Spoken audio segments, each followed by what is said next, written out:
जाएंगे शोबिस की दुनिया पर। अदाकारा सबा कमर ने अपने आइडियल जीवन साथी की खूबियों के बारे में बता दिया। एक टीवी प्रोग्राम में सबा कमर से पूछा गया कि वो फिल्मों के अलावा और क्या करना चाहेंगे, जिस पर उन्होंने जवाब दिया कि शादी।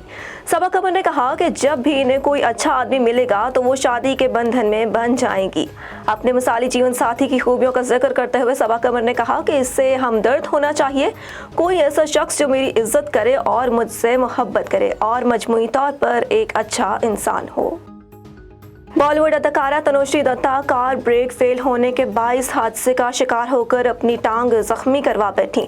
तनुश्री दत्ता मजहबी रसूमात की अदायगी के लिए मंदिर जा रही थी कि रास्ते में ट्रैफिक हादसा पेश आया। गाड़ी कार ब्रेक फेल होने से अदाकारा बुरी तरह जख्मी हुई, जिन्हें फौरी तौर पर अस्पताल मुंतकिल किया गया। तनुश्री ने समाजी राब्ते की photo and video sharing website पर अपनी जख्मी टांग की तस्वीर शेयर की और मद्दाहों को वाक़े के हवाले से बताया। भारत के ऑस्कर अवार्ड याफ्ता गुलकार और मौसीकार AR रहमान की बेटी खतीजा रहमान रिश्ता इज़्दिवाज में मुंसलिक हो गई। भारतीय मीडिया रिपोर्ट्स के मुताबिक खतीजा रहमान और ऑडियो इंजीनियर रियाजुद्दीन की निकाह की तकरीब मुनक्किद हुई, जिसमें करीबी रिश्तेदारों और दोस्तों ने शिरकत की। AR रहमान ने इंस्टाग्राम पर बेटी की शादी की तस्वीर अपलोड की और लिखा कि अल्लाह ताला जोड़े को सलामत रखे।